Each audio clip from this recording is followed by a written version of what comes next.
Welcome to Bharat civil affairs. और अभी एक इम्पॉर्टेंट न्यूज़ जो यूनाइटेड स्टेट्स के जो कॉमर्स सेक्रेटरी है उन्होंने एक स्टेटमेंट दिया है कि इफ़ मोदी जो प्राइम मिनिस्टर हैं इंडिया के, उन्होंने अगर यूनाइटेड स्टेट्स के प्रेसिडेंट को कॉल किया होता तो there was a strong possibility कि हम लोग कम टैरिफ पर एक तरीके से डील साइन हो सकती थी यूनाइटेड स्टेट्स और इंडिया के बीच में। तो ये काफ़ी इंपॉर्टेंट डेवलपमेंट निकल के आया उस टाइम जब ट्रेड टेंशन इंडिया और यूनाइटेड स्टेट्स के बीच में काफ़ी ज़्यादा है। यूनाइटेड स्टेट्स ने इंडिया पे काफ़ी लार्ज अमाउंट ऑफ टैरिफ लगा दिया। अभी 50% ऑफ द जैसा टैरिफ एप्लीकेबल है इंडियन गुड्स पे यूनाइटेड स्टेट्स को एक्सपोर्ट करने के लिए। तो इस तरीके से इस टाइम जब ऑलरेडी ट्रेड टेंशन्स हाई हो उस टाइम इस तरीके के स्टेटमेंट को रिलीज़ करना काफ़ी एक तरीके से इंडिकेटरी भी है। देखें, ये जो यूनाइटेड स्टेट्स के कॉमर्स सेक्रेटरी हैं उन्होंने ऐसा स्टेटमेंट दिया कि ट्रंप को डील करनी थी और ट्रंप के डील को फाइनल ट्रंप को करना था, but everything was all set. Only एक स्टेटमेंट ये रिलीज़ करना था, ओनली एक स्टेटमेंट प्राइम मिनिस्टर मोदी की साइड से रिलीज़ करना था कि प्रेसिडेंट को अगर डोनाल्ड ट्रंप को कॉल किया जाता तो there was a big possibility कि इंडिया पर जो टैरिफ था वो कम किया जा सकता था। बट इसके साथ साथ देखिए मिसकंसेप्शंस या फिर कुछ चीज़ें ऐसी है जो इसमें काफ़ी कॉन्ट्राडिक्टरी दिखती हैं। जैसे इंडिया से पहले काफ़ी जो कंट्रीज़ हैं उनकी डील हुई। देखें, जैसे मान लो वियतनाम की अगर बात करें तो वियतनाम और इंडोनेशिया, इनसे इंडिया से पहले डील हुई और उस ट्रेड डील में भी टैरिफ कोई कम नहीं था, काफ़ी हायर टैरिफ इंपोज किए गए थे इनकी ट्रेड डील्स पर। तो इस तरीके का ये स्टेटमेंट सुनना कि इंडिया अगर ट्रेड डील के टाइम पे प्राइम मिनिस्टर मोदी उस टाइम उनको कॉल करते ये डोनाल्ड ट्रंप को तो टैरिफ रेट्स कम हो सकते थे, but I don't think that was the possibility. The reality इसमें यही दिखती है कि जो इवन इंडिया से पहले ही जिन कंट्रीज़ ने इसके साथ ट्रेड डील साइन करी थी जैसे वियतनाम, उन पे भी काफ़ी हायर टैरिफ इंपोज किए गए थे। अभी करंटली ये स्टेटस है कि इंडिया 50% टैरिफ पे यूनाइटेड स्टेट्स पे गुड्स को एक्सपोर्ट कर रहा है, गुड्स एंड सर्विसेज को।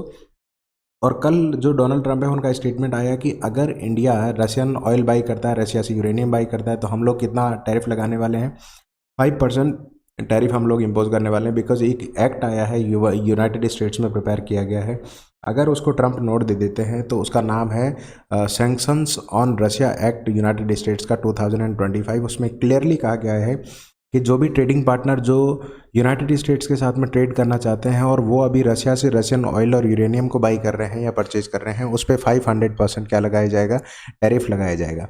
तो इस तरीके के टाइम जब ऑलरेडी ट्रेड टेंशन्स काफ़ी हाई चल रही है, टैरिफ काफ़ी ज़्यादा है इंडिया पे, यूनाइटेड स्टेट्स के जो कॉमर्स सेक्रेटरी है उनका ये स्टेटमेंट आना काफ़ी एक तरीके से इंडिकेटरी भी है या मैसेज भी है।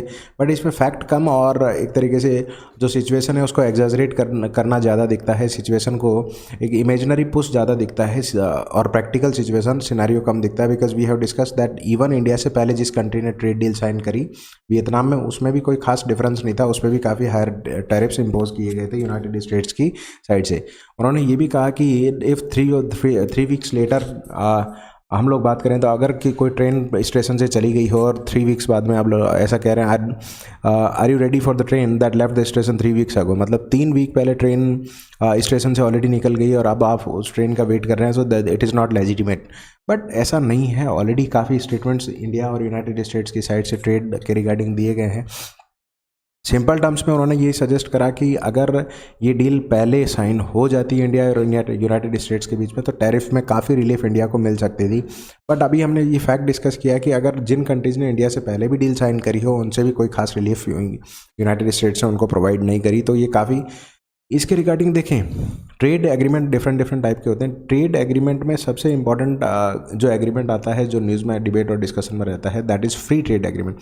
फ्री ट्रेड एग्रीमेंट के कई सारे एक तरीके से एस्पेक्ट्स होते हैं। फ्री ट्रेड एग्रीमेंट का इट मीन्स होता है कि it is completely free. Either जो ट्रेड है, टैरिफ है जो कंट्रीज़ म्यूचुअली लगाते हैं एक दूसरे पे, आइदर तो वो टैरिफ कम्प्लीटली फ्री होगा या फिर एक मिनिमम रेट लग सकती है trade agreement, that is called free trade agreement. India का कई कंट्रीज़ के साथ में फ्री ट्रेड एग्रीमेंट है। देखें, जैसे इंडिया का आसियान के साथ में, ASEAN means association of south east Asian Nations के साथ में एक फ्री ट्रेड एग्रीमेंट है जिसमें इंडिया जो गुड्स है आसियान कंट्रीज़ को उनको फ्री ट्रेड करता है और freely without any tariff send करता है। इंडिया का साउथ कोरिया के साथ में कॉम्प्रिहेंसिव इकोनॉमिक पार्टनरशिप एग्रीमेंट है। अदर एग्रीमेंट जो प्रपोज्ड है इंडिया ईयू के साथ है, इंडिया यूके के साथ में, अगर ये डील होते हैं तो इंडिया का एक्सपोर्ट इन कंट्रीज़ में बढ़ने के चांसेस है।